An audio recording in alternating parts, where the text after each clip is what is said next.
Nice and bright house lights. I love that. Thanks for coming, everyone. I'll keep my introductory remarks pretty short, but I'd like to begin with a show of hands. How many people here know someone who is depressed despite the fact that they take antidepressants? Anyone? All right. How many people have anyone in their lives affected by addiction, alcohol, opiate, or otherwise? All right, so the entire audience for both questions. Lest we start on a complete downer, let me give an inspirational story. And it relates to Catherine McCormack, a name not many people know. I'd recommend that everyone look her up on Wikipedia. She was born in 1875 in Michigan. She was educated at MIT as an undergrad, where she lobbied the administration to change a requirement that women wear hats with feathers because they were a fire hazard in labs, she said. Very true. So they changed that. She also inherited a good portion of the international harvester fortune. And in 1953, she met a man named Gregory Pincus, who was developing an oral contraceptive. He had lost his funding because his backers didn't see any profit in sight. And over the subsequent years, pretty much single-handedly financed that development. And in 1957, the FDA approved the pill for menstrual disorders. So that was sort of the strategic first indication, and then later we know what happened. And the reason I bring this up is that in total, she provided $2 million of funding. In today's dollars, it's around $23 million over many years. And it was an uncrowded bet through which she was able to completely bend the arc of history. And I will give some disclosures now. So in 2015, I stopped all my early stage tech investing and redirected almost my entire focus to psychedelic science for reasons that I think will become clear in this conversation, and have been very involved with both Hopkins and Imperial, which has been incredibly gratifying. So with that, let me introduce our panelists. We have Christian Angermeyer, founder of Apiron Investment Group. We have Robin Carhart-Harris, head of Psychedelic Research, Center of Psychedelic Research, Department of Brain Sciences, Imperial College London. Matthew Johnson, associate professor, Department of Psychiatry and Behavioral Sciences, Johns Hopkins University School of Medicine, and Ayelet Waldman, author of A Really Good Day, subtitle, How Microdosing Made a Mega Difference in My Mood, My Marriage, and My Life. So let's begin, Matt, with some of your slides, if we can bring those up, and I'll let you take it from here. Sure, slide 3. So really important before we get into the meat of some of our other conversation is to let you know that we've been ahead as a field in terms of understanding, being very clear about the risks. There are downsides. So you ask any Jedi Knight about the Force, they're going to tell you, in addition to knowing the good side, you need to be aware of the dark side and how to keep it at bay. Same thing with psychedelics. The so-called bad trip is real. There are other risks as well. But we published a paper over a decade ago that has now essentially become the Bible of how to conduct these studies. It's been used by institutional review boards at a growing number of universities. And I was at the FDA last week. They are using these guidelines to evaluate novel protocols. Recently published another paper assessing the abuse, liability, and risks of psilocybin and thoroughly reviewing the scientific literature and suggesting that if psilocybin, which is the active agent in so-called magic mushrooms, if it's approved ultimately through phase 3 trials as a medicine, that it belongs in Schedule 4 based on the data rather than Schedule 1. So we're aware of the risks, we're paving the way, we've analyzed the data. In terms of some of the, now we've got the dark side out of the way, what's the light side? We can look at some of the efficacy data very quickly. So next slide, number 4, please. We published the largest, a couple years ago, the largest study examining psilocybin in the treatment of depression and anxiety associated with a serious, life-threatening cancer diagnosis. These are people that are freaked out because they're going to die. And this is essentially, like the addiction work, is picking up on older threads of research largely done with LSD back in the 60s. I'll tell you briefly about our results here on the right, looking at depression results on the left, and then anxiety results in the right panel. The leftmost points on those figures under baseline Those are the high levels that people had when they came into the trial. And trust me, this is a clinically severe level of depression and anxiety. Post 1, the next time point on both panels, the red group has received a high dose of psilocybin. This is not a microdose. This is a very large, overwhelming dose, something you don't want to be at a concert on. You see a huge reduction into the non-clinical realm. I mean, these people are not having problems at those lower levels, around 8 on the scale. You do see a good reduction in the people in the blue group, and that's a group that, to this point, has essentially received a placebo. It actually is a very small dose that you could call a microdose. In this trial, really just designed to serve as the comparison condition, essentially a placebo. So that's probably due to the very careful preparation, the rapport building, and also some of the so-called placebo effect.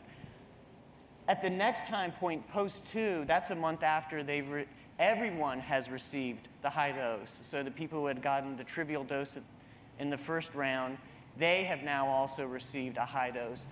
Now they have dramatically decreased their depression and anxiety, just like the group that got it a couple months before. And then the really mind-blowing thing on the last point in both panels is at 6 months, you see sustained reductions in depression and anxiety 6 months after treatment from a single high-dose session. And so in terms of depression, there's understandably a lot of excitement around ketamine, which is recently approved for the treatment of depression, in that it has immediate antidepressant effects that last 1 to 3 weeks, which is wonderful. Get ready, because we might be at an even higher plateau when it comes to sustained effects with psilocybin. So I'll jump to the next slide. These, along the addiction angle, we decided to do something novel that wasn't done in the 60s. One of the interesting things is it appears that this isn't just specific to one drug or another, like methadone for opioids or nicotine replacement for smoking, but the anti-addiction effects of psychedelics seem to be broad-based. They get to the psychological meat of addiction. So why wouldn't it work for tobacco smoking? People have tried to quit smoking.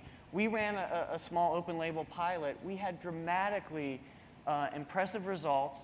At 6 months, we found that 80% of participants were biologically confirmed as smoke-free. Breath samples, urine samples, we trust people, but we verify. Those results held up to 67% at a year and 60% at an average of 2.5 years after their target quit date. And in this study, they had 3 psilocybin sessions, most participants. Just to tell you how impressive these results are, the best medications we have, such as varenicline, which is Chantix, gets up into the range at 6 months at about 35%. Nicotine replacement, anywhere, depending on the study, between 10% and 25%. It was an open label study, so we have to be cautious. The real question is does this warrant follow-up? And the answer to that is abso-freaking-lutely. And so we're in the middle of that randomized trial at this point. So this is just a taste of a number of trials that have gone on in the field that are telling the same story that the earlier era of research from the 50s through the 70s showed, that there is huge potential of these psychedelics in treating a number of psychiatric disorders. Thank you, Matt. Ayala, let's jump to you, because I'd like to contrast, or maybe not contrast, but add to the scientific discussion, the personal discussion, and your experience. Could you talk to how you ended up microdosing, what microdosing is, and what effect it had? That's a very big question, but I'll let you So tackle microdosing is the practice of taking a sub-perceptual dose of a psychedelic drug. I mean, you can microdose anything, but in this case, we're talking about psychedelics. So when I say sub-perceptual, I mean you do not trip. You do not have a hallucinatory experience. You see no kaleidoscopic colors. The idea is to take a dose that you cannot perceive of any effects, but that there is something going on metabolically. So I was experiencing serious depression, And I had been on SSRIs, I had been on mood stabilizers, I had been on various medications, and they weren't working effectively. And so I decided to try microdosing. I had been a professor at UC Berkeley's law school and taught a seminar called The Legal and Social Implications of the War on Drugs, during the course of which I read the psilocybin research. I read the research that, from the 1930s on through the present day research. I made sure that what I was doing was safe. I made sure that the drugs that I was taking were pure. That is the most important issue. When drugs are illegal, you have no guarantee that what you get when you buy from the illegal market is actually what you think you're getting. And I embarked on a 30-day experiment, microdosing with LSD. So what I did was I took a 1/10 of a dose. If you want to, say, have a hallucinatory experience at Burning Man, you're going to take somewhere between 100 and 200 micrograms. LSD is a very potent drug, so we're not talking milligrams, we're talking micrograms. I took 10 micrograms, and I took it every 3 days. And the effect was profound. So the first day, I had been in a suicidal, intractable, anhedonic depression for what seemed like forever, because when you're depressed, you have very little capacity to remember when you weren't depressed. And the first day I took the drug, I swallowed it early in the morning because LSD is activating, and I didn't want to interfere with my sleep.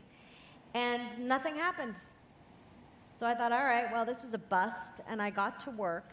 And after about 40 minutes or so, I looked out my window, and my dogwood tree was in bloom. And I had this thought, oh, look, the dogwood is in bloom. It's so beautiful. Now, it wasn't like the petals were bursting into color and taking off butterflies in the sky, but I had been unable to appreciate beauty for months. And I saw it, and I understood it was beautiful, and it made me feel happy. And that was an experience that was really mind-boggling. Over the course of the next period that I was taking LSD microdoses, it wasn't like every day was a really good day, but many days were really good days. And my set point of depression dramatically changed. My productivity, I wasn't in it for mind enhancement, for productivity enhancement, but my productivity changed dramatically. The book that you can buy afterwards at the bookstore was, the first draft of that was written in a month. Now, I've done that before in periods of hypomania, but I had never done that in a period of productive, calm flow.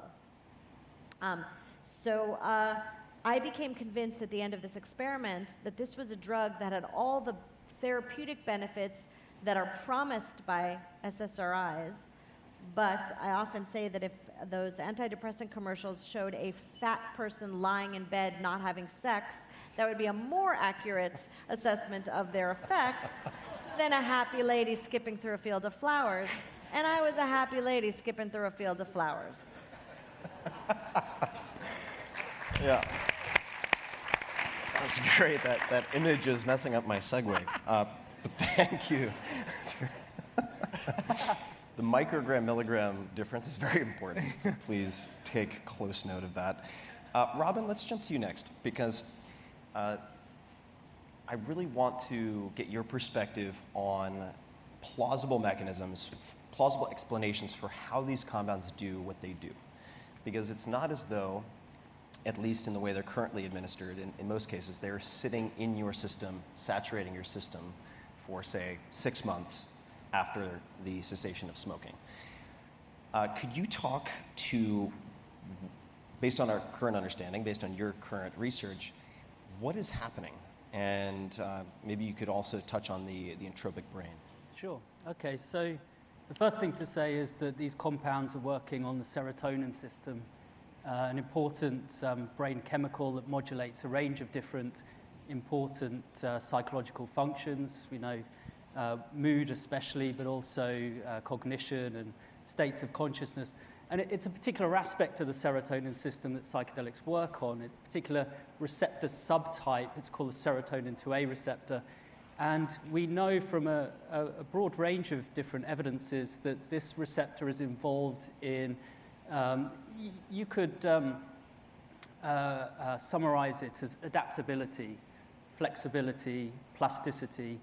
There are a lot of these receptors in the cortex, an aspect of brain that humans have so much of. And so stimulating these 2A receptors appears to, at a higher level, have an interesting effect on the regularity and the quality of brain activity. So we can characterize conscious states in a way analogous to waves. When we record brain activity, it's very rhythmic, and as our conscious states change, that rhythmicity changes as we fall asleep, or if we're knocked out with an anesthetic or we suffer some kind of brain injury, you'll see that brain activity starts to look like sort of slow rollers on an ocean. And related to that, the richness of conscious experience drops away. It's very predictable, very steady. There's not much going on. We know if we look at normal waking consciousness that the waves look very different. You know, they're much more rapid. There's much more richness going on. What we've discovered with psychedelics is that richness is enhanced further. And that was quite an interesting and novel discovery to our knowledge. There hasn't been a state of consciousness found that shows that increase in the richness or complexity of brain activity above the level of normal waking consciousness. That's a very mechanistic take on things. Another way to look at this, that's a way of characterizing the acute experience. Another thing to emphasize, tying this in with the therapeutic work, is that the quality of the experience that people have under psychedelics appears to predict very reliably the therapeutic outcomes. And so, you know, these really amazing findings that the drug is well washed out of the body, and yet people months on from these isolated experiences are reporting improvements in psychological well-being, drops in depression and such like. So what's going on there? So just quite briefly to talk about the therapeutic mechanisms and perhaps slightly frame it in a slightly more sort of human and psychological way. We can think of a range of different expressions of mental suffering as being underpinned by biases and beliefs, whether it's in depression with negative cognitive biases, we think we are worthless and life is pointless, or it's eating disorders where we think we're ugly or overweight, or obsessive compulsive disorder with those stamped in habits. And so there is this kind of commonality, this transdiagnostic commonality that seems to relate to a very broad range of different psychological disorders. And what psychedelics seem to do acutely during the experience itself is they seem to relax beliefs and open a window for change, for revision. And if that opportunity is seized with the right kind of psychological support, then you can work towards cultivating a healthy revision of these pathological beliefs and habits. Thank you. And it's worth noting also for people who aren't familiar that if we're talking about psilocybin, which in the case of studies is synthesized, it's been used in the form of psilocybin mushrooms by, for instance, indigenous populations, including the Maztecs in Mexico, for thousands of years, one could argue, very, very effectively. So there's a good question, we're not going to dive into it right now, but as to why almost every civilization, excepting a few in Antarctica, have used psychedelic compounds. Certainly for rites of passage, but also with an objective along the lines of these enduring effects that you talk about. Christian, let's talk about investment in this space and why you're involved. I know that you, based on our conversation, certainly you have a very sincere interest in making these compounds more widely available to people who are suffering. And your biotech company, Atai Life Sciences, is currently one of the largest investors globally aiming to bring some of these psychedelics, including psilocybin, back into the legal realm. What prompted that? And how are you thinking about approaching it? Okay, let's start, because you're many investors. I'm a super coward. Until 5 years ago, I'm not exaggerating, I have never drank alcohol in my whole life. And I come from Bavaria in Germany, where this is like cultural, actually appropriate. to do so, but I didn't because I was a weird kid, so I was super worried that my brain cells could die. So I didn't drink alcohol. I've never smoked a cigarette. I've never smoked a joint. I've never done anything else till like around about 6 years ago. Some very, very trusted friends tried to convince me of magic mushrooms. And I was like, you're clearly insane. Yeah, I'm never, ever going to do that. But then they told me a lot about it, actually, what Matt and Robin said. And I do invest a lot in biotech. Actually, biotech is how I started my career. I founded a biotech company. So I was very inclined to read all the data. And the data is very compelling. So ultimately, a year later, I gave in. It was... To say that as well, it was a jurisdiction where it's legal, and it was under a very guided and very well set up, protected session with a great guide. And it was the single most meaningful thing I've ever done and experienced in my whole life. Full stop. Nothing comes close to it. And which is, by the way, in a lot of studies, I think it's a Johns Hopkins study where I think it was 2/3 of the people rank it among the 5 most meaningful events in their life, among birth of a child, death of a parent, and I think 1/3 roundabout ranks it among the single most meaningful thing. So because I'm an entrepreneur, I came out of the trip. The first thing I did, I called my parents because, I realized how much I love them, and I never say it. The second thing was like, this should be experienced by more people. And I do think that the only way to do it, when we have a lot of anecdotal experience, like myself and like Ayelet, and we have a lot of, let's call it basic research, but unfortunately never these various drugs have been brought to the FDA, or in Europe it's called EMA, sort of life cycle or sort of cycle, how to approve any normal other drug you want to use for medical purposes.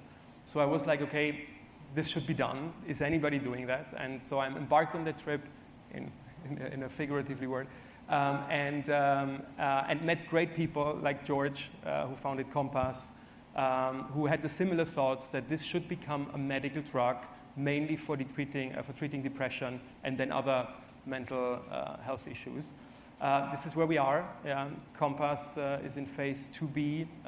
I'm also backed a company which is bringing R-ketamine, hopefully, on the market, which is a sort of sub-form of ketamine, also for the treatment of depression. And we're looking on other psychedelics or wider mental health drugs. Because I think if you look at the numbers, and again, investors are very numbers-driven, the whole mental health area, I'm not just talking about psychedelics, but as well, has completely more or less been neglected over the last 30 years, because it was sort of, the mind is a complicated thing, and pharma companies, biotech companies thought, okay, let's focus on cancer, let's focus on the more tangible illnesses, and also, to be fair, depression, our view on depression and mental health has changed over the last decades. Like 50 years ago, what we now call a depression, people would have said, go on with your life, go to the gym, train a little bit, get well.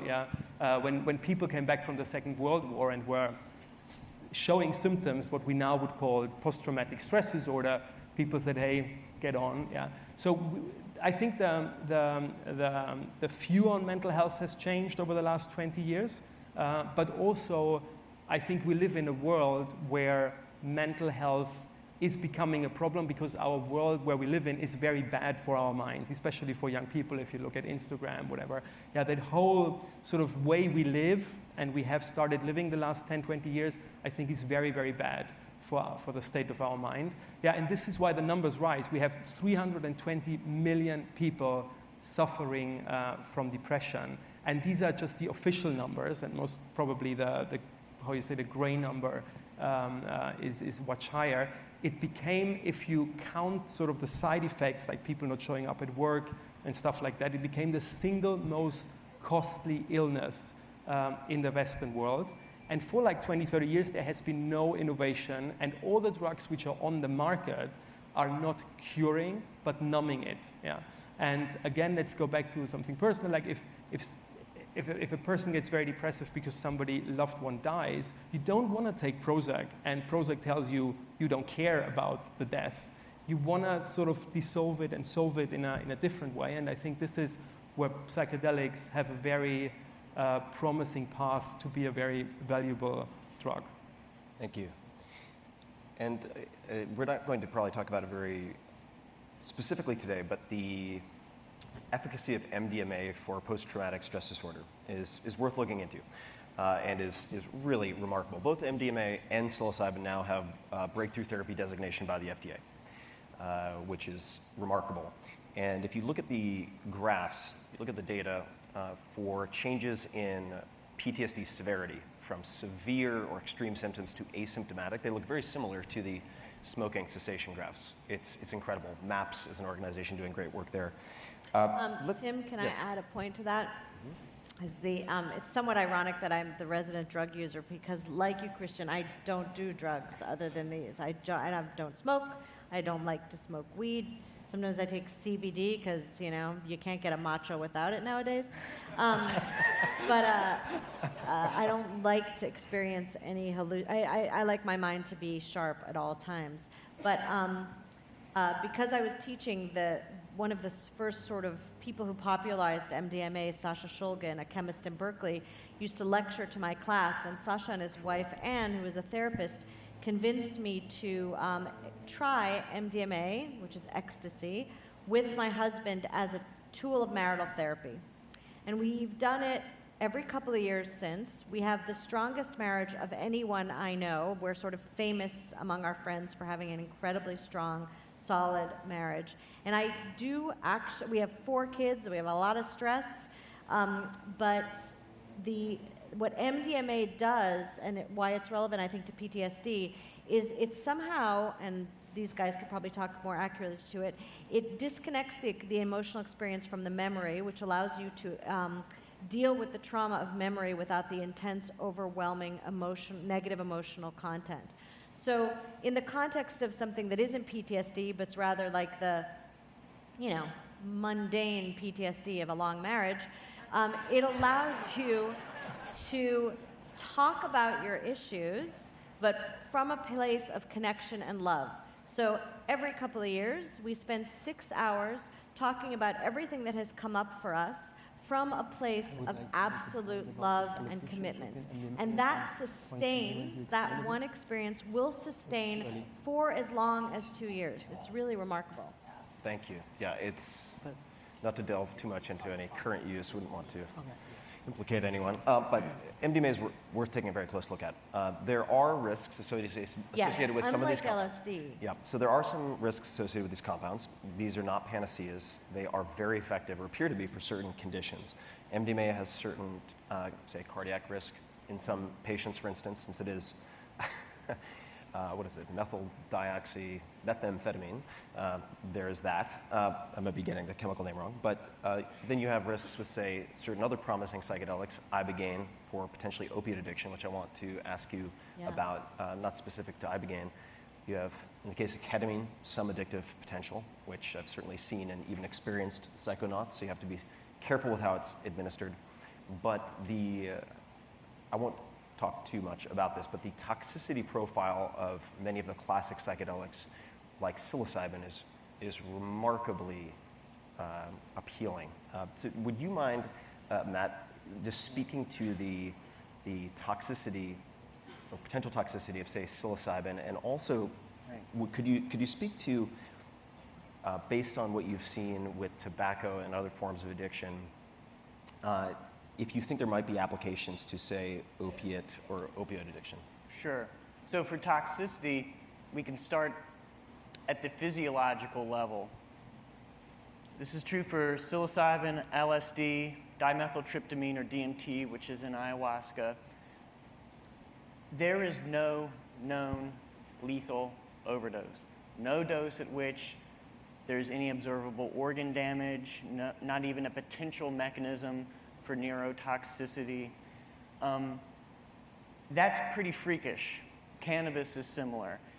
You'd be hard-pressed to find anything sold over the counter at CVS, Walgreens that you could say this about. You can't say it about caffeine, aspirin, most drugs. You can't just take 10 times an effective dose and expect to live or to be undamaged. So remarkably, freakishly, robustly safe at the physiological level. I would never say any drug is safe, period.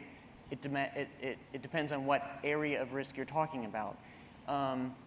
So these are at sufficient doses, profoundly conscious altering drugs, very intoxicating, if you will. When you see harms, they fall into a couple of categories. One that's applicable to anybody that takes a high enough dose is what people out there call the bad trip. In clinical research, we refer to these as clinical experiences, as challenging experiences, because in fact, they can be very helpful themselves going through extremely difficult experiences. Nonetheless, we try to minimize them. But out there in the wild, so to speak, recreational use or what have you, and it's certainly a small minority, but sometimes an overwhelming, anxious state can lead to dangerous behavior. Someone panics, they run into traffic. You know, it was overplayed in the propaganda of the late 60s, but falling from heights. It has happened. They're very intoxicating drugs. Far more people have fallen from heights when they're drunk, but nonetheless, it happens. So in terms of public health, this ranks lowest amongst all the other major legal and illegal drugs, but nonetheless, there is a risk there. So nice thing is you can squarely address that in clinical research and potential clinical use through preparation and monitoring. It's not take two and call me in the morning, follow-up care. The other major area of risk with these classic psychedelics is only applicable to a small percent, 1 or 2% of the population who have active psychotic disorders, such as schizophrenia, or a strong signal for that predisposition. And many of the kind of urban legends we may be aware of folks that took too much of a trip and they never came back, it seems very convincing that those folks had a predisposition, at least, such as you might be familiar with Syd Barrett, the original singer of Pink Floyd. And in the earlier era of clinical research with LSD, with thousands and thousands of participants, the only people that had prolonged psychiatric reactions beyond the time course of the drug were those individuals with that psychotic predisposition. It's also very fortunate, like the bad trip side, that we can squarely address this in clinical research and eventual clinical use. There are extremely reliable psychiatric structured screenings that can identify that small percentage of the population that has this risk. And then it does modestly raise blood pressure, so we can't run people through the research who are at an extremely high level of cardiac risk. I mean, these are the same folks that might have a cardiac event if they go up several flights of stairs. Nonetheless, that's a real thing. Also in the area of risk, we've documented some systematic effects in increasing the chances of a headache within the day following use, typically not in the severe category, nothing that we would think would prevent people from using it clinically. There's a very rare thing called hallucinogen persisting perceptual disorder, extremely rare. It tends to be, all the data show that it is exclusively associated with recreational use, where there's typically multiple drugs, including alcohol, used, and there may be a predisposition there. It's never been observed in any of the thousands of participants in the older studies or the current studies. And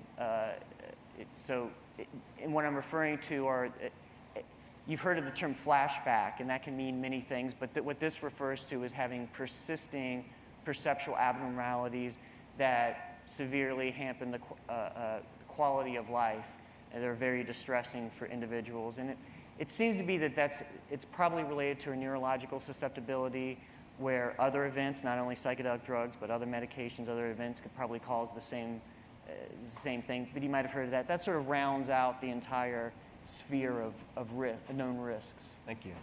And what about applications to, say, opioid, right? And just, if I could, I'll add just a quick personal note. So my cousin by marriage, he had a hereditary disposition to schizophrenia. and really abused LSD all throughout high school and college. And it would seem that it expedited the onset of symptoms of schizophrenia, although very likely that he was headed there already. It just hastened the path. So I've seen that firsthand. And now on the flip side, I've also seen incredible abuse on a personal level that is representative of, I suppose, a sort of pandemic level problem in opiate abuse. So my best friend on Long Island died of fentanyl overdose. My aunt died of Percocet plus alcohol not too long ago. So this is something that's touched a lot of lives in this room. Are there any potential applications you think, or research worth doing that would look at psychedelics and something like opiate or opioid addiction? Absolutely. It's a very promising area. There was one study published in the early 70s using LSD with heroin-addicted individuals. There was, we needed to do follow-up, but that was right at the point in society where the rug was pulled out from this research and the research wasn't allowed anymore. But nonetheless, there was a good initial signal of long-term success. And that's part of this formula, what I was describing earlier, this picture of broad applicability to treat addiction of various types. My colleague Peter Hendricks at University of Alabama, Birmingham, is showing initial positive results in treating cocaine addiction. So opioids is an extremely promising area, something that we want to look at. It's an extremely promising area, particularly in the midst of what's called the opioid crisis. Thank you. And especially since opioid addiction is resistant to treatment, we have medication-assisted treatments now that are more effective at keeping people off, sort of resolving opioid crisis problems. But without medication-assisted treatment, opioids, the traditional treatments that we think of like Narcotics Anonymous, they are grossly ineffective. So our current opioid crisis will not resolve without wholesale accessibility of medication-assisted treatments, and I believe without really evaluating the potential of psychedelic drugs.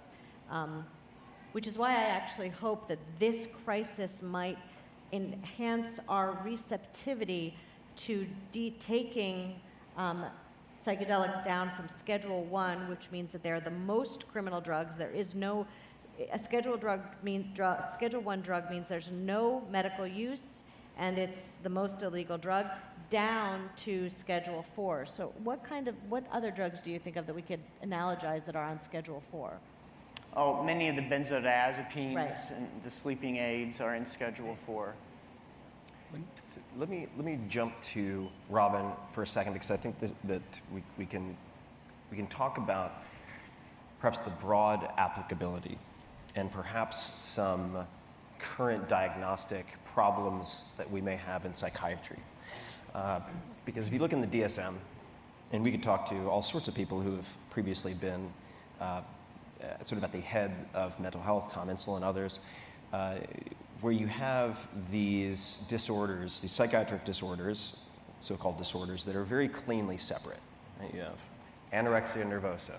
Anorexia has the highest mortality rate of any psychiatric disorder. And then you have OCD, then you have this, then you have that. And they're all very much siloed. Could you speak to explain what the default mode network is, if that's possible? Just speak to that, because part of what is fascinating to me personally is that if we kind of zoom out to 30,000 feet, as you mentioned earlier, you have this kind of, you have conditions associated with hyperrigidity, and then you have conditions associated over here, OCD, anorexia, et cetera, these kind of compulsive behavioral or thought patterns. And then on the other side, you have this hyperfluidity, which can be problematic, like schizophrenia. Right? But could you speak to, maybe explain for folks, if possible, the current thinking around the default mode network? Sure, yeah. I mean, schizophrenia also, it does have that kind of chaotic component to it, but it also has a rigidity to it as well, if you think of fixed delusions.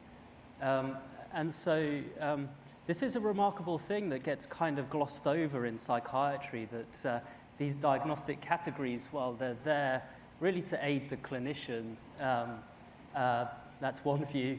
Another view is that they're aiding something else, perhaps drug discovery and such like, and perhaps to some extent a myth that there are these crisp distinctions that have crisp underlying biomarkers that, following the classical biomedical model, we can come in with a magic bullet and solve the situation. And if that was true, then we wouldn't be seeing the mental health crisis that we're seeing at the moment. Prescription rates of psychiatric medications are going up at record levels, yet we're not chipping into the problem. So, you know, we do need some kind of major paradigm shifting event here, a kind of black swan event that really changes things. And you know, I think our collective view is that psychedelic therapy is that. It's this hybrid model that's not just a drug treatment, it's more holistic than that. It's about managing context, giving a drug that produces this suppleness of mind, and then managing context to try and move people out of the kind of, you know, entrenched ways of thinking and behaving into something broader and more open. So the default mode network is, in a sense, you could say it's the most, it's the strongest candidate that we have in the brain for what you might call the biological substrate of the self or the ego. It's a system that engages when we disengage, so to speak. Well, we disengage from attentive focus, but we enter a kind of daydreamy, you know, internal, imaginative state. But this is very much tied in with self and the narratives that we build about who we are, that we start to believe in a kind of absolute way that guides and drives our behavior, but can be so narrowing. You know, ego sees narrow and short. And what you see under psychedelics is that this network breaks down. It literally, albeit temporarily, disintegrates, and people see broad, and they see the bigger picture, analogous to the so-called overview effect, you know, that astronauts have described when they are up in space. They look back at the whole of the Earth, and then they can put things in perspective and think, you know, why was I squabbling with my wife or my work colleague? And you know, it's about seeing that bigger picture. So here, you know, we've got this opportunity through brain imaging to start to put a bit of meat on the bone, you know, to help, you know, lift the lid on this black box that's the brain, and start to show people that this isn't magic. It might feel like magic, psychedelic therapy, but it rests very firmly on nature, on biology. And I think it's useful to add that to the conversation and help kind of ground the conversation about psychedelic therapy. Thank you. Christian? Yeah, so one point, because both Ayelet and Robin just touched something important where I disagree with Ayelet and agree with Robin, that most psychedelics, it's not true for all of them, but are a very holistic treatment. So partly the setting and the guide and however you experience it is equally important. So why, this is my opinion, especially, for example, on magic mushrooms, that yes, they should be available as a medical treatment, but not over the counter. This is nothing somebody should do alone, especially when you're depressed. And by the way, we all, I think one risk is that most people very passionately, like all of us talking about psychedelics, we're not depressed. And it's a different experience when you read observations of treatments of depressed people. They might go through let's call it catharsis, or to a challenging, they might have a challenging trip, nevertheless the trip is healing them, and the guide is very important. So this is why I just want to add that, yeah, I personally think, yes, it should be available as a medical drug, this is what we're working on, but it should be available under professional care, like with psychiatrists or in clinics, but not over the counter. Definitely not over the counter. I agree with you entirely. You know, in my book, I have a whole sort of chapter about paradigms for decriminalization. And, you know, my ideal paradigm for psychedelic decriminalization would be, for lack of a better word, the psychedelic spa, where you would check in and get that buttressing, because in all drug experiences, but particularly in psychedelics, the set and setting, as you say, are critical. Set is what you bring to this experience, and setting is the setting in which you experience it. So, like, you know, the Canyon Ranch of psychedelics with you know, licensed, trained support team. I'm not sure you have to be a therapist per se, but someone with experience and training in supporting an individual, ideally with preparation both before and after, which is not to say that I think all people require that, but that is much more likely to engender a positive response. An interesting number is the Netherlands. It is legal. You can access psilocybin, magic mushrooms, in the Netherlands legally in coffee shops. And the Netherlands have the same mental health crisis than every other country in the world. So just the fact that psychedelics are available, unfortunately, do not change the mental health crisis. It is really like the professional, and if I experience it with people, like I would look at my parents or friends who have depression, they're not making that leap. They rather go to their doctor because they trust them, and then the doctor should be the one who's also administering that. So I'd like to touch on something you said, actually, but that we've sort of covered in a few different ways, but offer a framing that I think is helpful, and that is that rather than think of good or bad trip, think of safe or unsafe trip. Because in many cases, the difficult experiences are when you see the truths you prefer not to see. And you look at the behaviors that may be in your blind spot, and that can be very uncomfortable. Right. As in the case when a smoker's like, wow, that's disgusting, I saw that I'm killing myself, and they have to look at that hard truth. Difficult, but safe. And that depends a lot on the context and the providers and so on. Question for you, Christian. How do you think about creating business models around compounds that can be so effective with a single dose or 2 doses? Because I know you want this to be available to a great number of people. That requires a sustainable model of some type, and there are many different ways to approach it. You know, MAPS has one with, say, a B Corp that does drug development. Then there are for-profit options. How do you look out for temptations like taking something that is so effective with 1 or 2 doses and creating something that requires a maintenance dose multiple times a week? Is it the therapeutic wrapper, that kind of spa element and context around which you build a business? How do you think about that? Well, first, and meaning that sounds maybe cheesy, or I always say in English, but like if you're investing in biotech, you really want to make a difference, because I do other tech investments and I'm always very happy about biotech, because if you succeed in bringing a drug to market, you really make a difference in the world. So I think it's not, I think this is a little bit the myth that everybody thinks biotech investors are like evilly plotting how to make the most out of it. At least this is not how I think about it. Like, we want to cure people, and hopefully we're going to make that happen. Second, the market is so huge, meaning I said we have 320 million people, and the number is rising, and I think there are more people who are not diagnosed.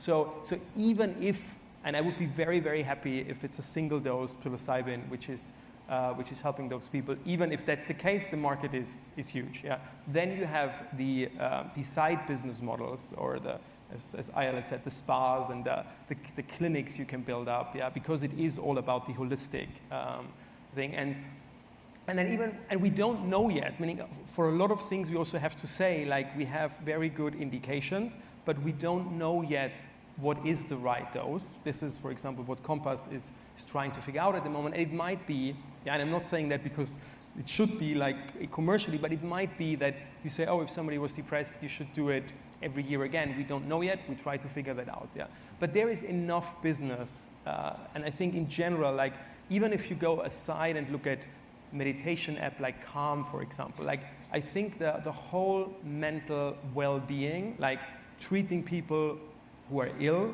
have mental health issues, but also keeping people healthy, in our current environment, and this will get worse. My personal theory is that our brain has like an inbuilt actually resilience, or like an immune system, which is based on faith, love, and purpose. And if you look what our world is happening, we take these 3 things away. Communities are dissolving, families are dissolving, so you have, cheesily said, a little bit less love in the world, then most people know that the world will look so different in 20 years that they don't have a purpose anymore. The bus driver knows that in 20 years, most likely, his bus will be driven by an artificial intelligence. Yeah, and then we have a dramatic loss of faith in every sense, like religion and in any spiritual dimension, and it all will make people more depressive. So, cynically said, the market is growing, so I'm not worried about how often you have to take it. Okay, thanks. The market is growing, for better or for worse. Matt, I'd like to come to you. First, I'll make another personal note and try not to directly implicate myself here. But so my family has on both sides, quite a bit of severe depression, and I'd say every 6 months or so, as an adult, I've had a major depressive episode. Almost killed myself when I was an undergrad at Princeton. I've written about that if you guys want to check it out. In the last 5 years, I haven't had a single major depressive episode. And here we are on this panel. I'll let you guys draw your conclusions. Not to say that that is going to be true 100% of the time, but given the fact that one could argue that there have been incredible advances scientifically in cardiology, in neurology, in all these various fields, and then you look at psychiatry and there's been very little. I mean, aside from SSRIs some time ago and now ketamine, which is very interesting, I think, for acute suicidal ideation and chronic pain especially. But there's very little that has happened. And so I'm very, very vested in this space. Matt, the reason I wanted to come to you next is that you mentioned Schedule 1 and Schedule 4. One question that people might have on their minds is, well, wait a second, if these are so great, if they have such low toxicity, how did they end up in a category, Schedule 1, which is no known medical application, high potential for abuse, among other things, which Right. of course, based on the data, I disagree with, but like, how did that happen, and how do we get out of that? And I'll just say one more thing, because we're running short on time, which is, my not so secret agenda is to set the conditions over the next 3 to 5 years with private philanthropy and so on, so that I can then work separately to try, along with other people, to help get federal funding for this stuff, which is not currently forthcoming. Right. So how did we get to this very difficult and expensive position of operating from Schedule 1, and how do we potentially get out? Yeah, the quick answer is that it was really because of the association with the counterculture and everything associated with it in the late 60s, early 70s. And I would say that the culture was essentially traumatized from that kind of early introduction of psychedelics, and there were casualties when they were used broadly. There were also plenty of people who said it changed their lives for the better, and they're still here to talk about that. But this came about right at the time when the federal framework for controlling scheduled drugs, the Controlled Substances Act, was being developed. And there are some flaws in that system. There is no category, for example, of having no accepted medical use, but mild to moderate abuse potential. You jump from having no accepted medical use and high potential for abuse in Schedule 1 to Schedule 2, something like cocaine or methamphetamine, which are Schedule 2, as having high potential for abuse, but some accepted medical value, and those two drugs are used medically and are approved. So there's really no framework. Now, psilocybin, the language is important here. We squarely know at every level of science the effects in the mesolimbic brain structures involving dopamine, the epidemiology, reliable animal models of reward. We know that these aren't drugs of addiction, solidly. But they can be drugs of abuse, and that simply means used in a way that can harm you or the people around you. So, a couple teenagers go out driving on mushrooms. That's abuse. Or you get into a pattern that interferes with your family relationships, etc. So they really don't belong. And again, the Controlled Substances Act is rather ambiguous. They refer to abuse potential, which can include addiction potential, but also other risks. So they do have risks. You could argue they have, these classic psychedelics, mild abuse potential. But the other side of that is there's no accepted medical value. When the Controlled Substances Act was originally adopted, it wasn't clear what that really meant, and through judicial precedent, it became solidified that what that means is FDA approval for an indication. So that's where we're at now. So until one of these drugs, until psilocybin is approved for an indication, it's going to, by definition, remain in Schedule 1. What are the most promising indications currently, or those that are furthest along? Based on the data, the most promising indication would be depression and anxiety. You could call it psychiatric distress associated with a life-threatening cancer diagnosis. That's what the most modern, advanced research with psilocybin as a therapeutic has been focused on. There's 3 randomized studies in that category. And then secondary to that, sort of as a class, are psilocybin in the treatment of smoking cessation as a smoking cessation medication. I showed you some data. Treatment of alcoholism. A colleague, Mike Bogenschutz at NYU, has done some great work with that. And then Robin's published work on depression outside of cancer. So all of those 3 things have been, those are published results with open label, non-randomized pilot studies. So they all look very promising, but they haven't the published data hasn't reached that level of large randomized trials yet. All of these disorders are associated with being stuck in a narrowed mental and behavioral repertoire. And as Robin suggested, I think that's why we're seeing efficacy with these nominally different disorders. Psychedelics have a way to blast one out of that narrowed mental repertoire. Thank you. Ayala, what would you hope this field, that is broadly speaking psychedelics, to look like a few years from now? Do you have anywhere you'd like to see it?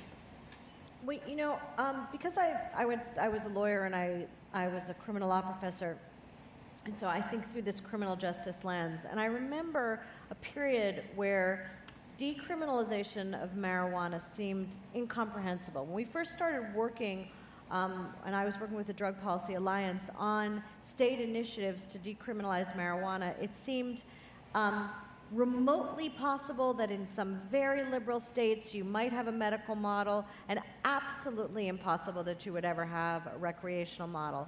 And I don't know about you guys, but I've been to these pot clubs which are like Apple stores, and the bud tenders are, showing you weed that in my lifetime as a teenager in New Jersey, I never saw anything approaching.